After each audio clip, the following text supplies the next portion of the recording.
Hi, I'm Silveyra. I'm here with some of the crew from the movie Loophole, SCSU's upcoming film. Hey guys, how you doing? Thank you so much for joining us today, taking time out of your, I'm sure, busy schedules. Before we get started, why don't we go around and introduce ourselves? Maybe tell us your role in the film and a little bit about yourselves. I'm Rahel, but I go by Ray on set, and everybody else knows me by that. Again, what was your role? Sorry, I was the producer. Producer. Okay, just making sure. Okay. I'm Jennifer, and I did the writing and the production design. Hi, I'm Thomas. I directed and also did some co-writing on The Loophole. My name's Nicholayeff, and I'm the director of photography. So Thomas, why don't you tell us a little bit about just the storyline of Loophole? So Loophole, is about this guy named Stathis Negus. He's an immigrant from Greece. He comes out and he's just trying to make money to send back home to his family. He's a really moral, straight guy. And he ends up, getting robbed. And he gets put in this situation, with his friend George, who's kind of like the catalyst, the instigator of him trying to open up a speakeasy. Because it's actually during that era, during the Prohibition, if you have a medical license, like a pharmacist, you could actually prescribe medical whiskey. So his friend George is actually the one who's like, hey, you should open a speakeasy if you need money. And so after the robber, he kind of gets put in that place, to open up the speakeasy in order to save, get money. And he gets involved with the mafia and the FBI. And it's just a really cool story to see, this character who starts morally straight to kind of go through this arc and all of a sudden, kind of become this crooked character. But he started off as, with good intentions. But at the end, you're not really sure, if he's still on that straight path of good intentions or if he's just out to make money and gets corrupted. I don't know if I missed anything, if Jen wants to say anything, because she's kind of the brainchild behind it all. No? Well, I can say that it was actually inspired by my great-grandpa. My grandma told us a story about him. One night he was walking home in New York after a long day's work, and this guy comes up behind him and shoots somebody else who's walking right in front of him, and he just drops. And then this gangster came up behind my great-grandpa and said, "You didn't see anything, Mr. Negus," and just walked away. So it was sort of inspired by that. That's where the whole thing came from, is a little family history. Wow. It's pretty intense stuff right there. We know that by some of the cast members were talking about how inspirational the set was. Take us through the process and how long it took, and from a couple of sighs and giggles over here, I'm taking it was a good story behind it. You want to take this one? Oh, I think Jen should take this one. Yeah, that was pretty intense.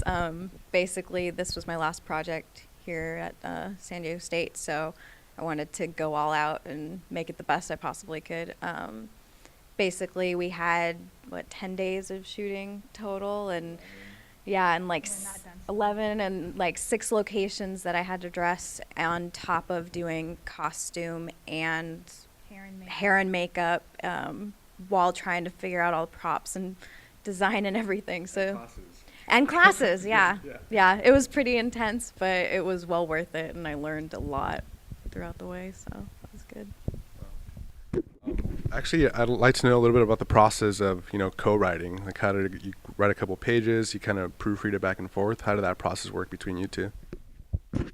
Well, I wrote the original story with the treatment and everything, and then Thomas and I went over it with dialogue and everything like that. Do you want to add? Yeah, Jen had a really solid bone structure of what the story was going to be and all the characters and everything. And when we kind of went back through it and just kind of went through it and just kind of made the characters more come alive off this page, to kind of make it more believable and bring the audience more into the story. But all the groundwork was already there and stuff. It was pretty simple to kind of just go through and make it what it is now. So I know in terms of DP and director, you gotta have a pretty tight relationship. How was your guys' experience working with each other? Have you guys worked with each other before? Thomas and I have actually never worked together before, but it was a really good relationship that we just got off the bat. I actually got in through the project through Jennifer, and me and Thomas really bonded immediately. We worked on the shooting script a lot. We were always pretty much on the same page. I feel like, you know, I would come to him and say, Thomas, I have this great idea. Like, I really want to do, you know, this awesome shot.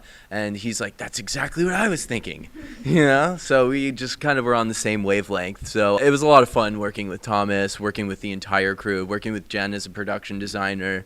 We were constantly collaborating and, you know, talking about colors. We were talking about, you know, just you know, what's going to be in the background of this shot. You know, it's just it's been a great experience. I guess, yeah. No, it was really awesome. Greg is a really good guy. I'm glad I met him. I want to work on future projects with him. He's like the only guy that, like, as a director, you know, you see everything in your head, and like sometimes you just like can't articulate that. Like, I can't draw well, so like sometimes I'll just like be like, you know, like I want it to look like this, and like I could ramble. And Greg and his AC Joey would just be like, "Oh yeah, we could do that." Like, you know, the thing I would say a lot on set when we were shooting was cine boner, because Greg would give me cine boners all the time, because every shot in there is just beautiful, and I was just really happy with it, and he was able to articulate my vision, which was good. Cine boner sounds like a good time on set. What do you think it is? Exactly? Yeah, I don't want to picture it. Anyways, well, all this stuff happens behind the scenes, and I'm sure they're, like we talked about earlier, like 10, 12-hour days. I know it's kind of a cliche question, but I mean, any cool stories? It sounds like you guys are very close niche, very fun working people. Any cool stories besides Cineboner? Who wants to take this one? I think I Yeah? So I mean, not necessarily cool, but we had 3 days that we were shooting in the studio, 3 days straight, and we would shoot. I think the longest day we had was 22 hours. Yeah. We got on set at 5:30 and we left around 2, and then we had to be back again at 5:30. And I guess, I mean, I guess a cool story or a funny story is that a lot of times we have crew members falling asleep on set.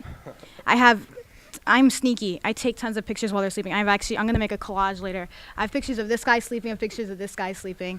And there was a point where I think most of us hadn't taken a shower for about 2 days. And we were all just so, that's how you know we are such a close-knit group, because the fact that we all smelled and we were all standing next to each other like this, and we didn't even like blink or even hesitate. I mean, there's a funny story to everything. I think, does anybody have anything in particular? Oh man. I can think of all the difficulties we have. Yeah, all Yeah. the problems. There's a lot of problems with funny But yeah, results like, at the end, but you laugh about it later. You have one? No. Basically, yeah, I can basically say pretty much every time we shot, there was always like one tiny little thing that we'd forgotten to get or something like that, whether it's something in camera or, you know, a prop maybe. Actually, no, we always had our props. A glass bottle. Oh yeah. Oh yeah, we let's talk about the glass bottle. Basically, we were you know, we had 2 sugar glass bottles, and they're pretty expensive. And yeah, we only had 2 of them, and we opened one of them up and it was shattered inside the box. So like, okay, we only have one. And yeah, we just kind of only had one shot to get this bottle blowing up, basically, and we just happened to get it right. So it was a terrifying experience, but it wound up paying off. Yeah. Oh, I have a cool one. On that same set, when we were at the Speakeasy, for the F3, we were using Nikon lenses, and you need an adapter, and we ended up forgetting the adapter that weekend, and it was like, yeah, it was my fault. It was awesome. So basically, like, I was responsible, so we had a scrounge, and we were looking for like an adapter and everything, and we couldn't find one, and what ended up happening is one of our teachers tried to get into the office where it was at, but he couldn't get in there, so he ended up letting us loan a Cook lens, like a $20,000 Cook lens, and then but someone else had rented the mounting kit, so we sent in Orange County, so we sent one of our producers to go get it, and he brings it back, and it's like a focal ring, it's not a mounting kit. So we ended up having to like rig this ghetto like rig to hold this giant Cook lens on this like F3, and what they forget to mention about the sugar glass part is when we're shooting with a BB gun, you know, it's ricocheting around, and I'm like freaking out that it's gonna hit the lens, because, you know, we don't have insurance, and I just don't want to pay for that, like, you know. So that was my scary and funny story. Well, we do know that this is an SDSU film, so most of you guys are students. There's different, there's a SAG actors, there's student actors, but Most of you are students here, correct? Yes. So I mean, you're talking about 22-hour days. I mean, how do you balance? I'm sure even some of you have part-time jobs. I mean, how do you balance home, social life, acting, and then 22 smelly hour days? To be honest, there is no proper way to balance it. You know, you're shooting on weekend. I think most of us did have part-time jobs and full-time school on top of that, and you don't sleep. I know that my diet on set was coffee, just coffee, coffee, coffee. So you know, you're stressing out and your hair is falling out, but you have to do what you got to do to get the project done. So, and the end result was great. We're happy with it. So.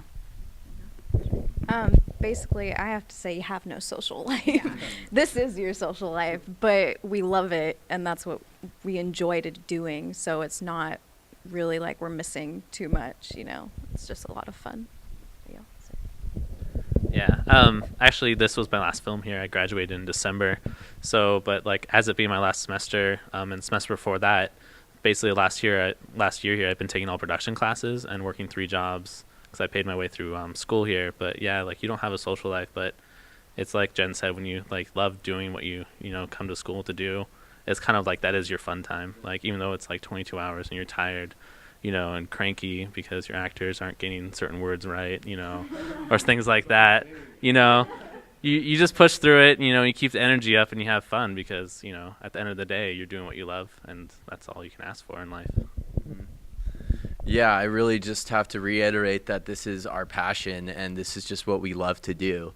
There's just nothing we'd rather be doing, except maybe sleeping. But, I mean, I graduated last spring actually, and I came back to work on this crew, number 1, because they needed the help, and number 2, because I love working with all these people. These are some of my closest friends. So that's a huge advantage to us actually having such a tight-knit group. You know, really helps on set the communication. We have a rapport established already, you know. So it's been a great experience. Well, again, I'd like to thank you guys for joining us today. Congratulations on graduating and almost, how much do you have left here? One more year, almost there, right? You can see the light at the end of the tunnel. Again, we'd like to thank the cast and crew members of Loophole. Check out their stuff coming up soon. Again, I'm Silveyra, and that's my entertainment. What's yours?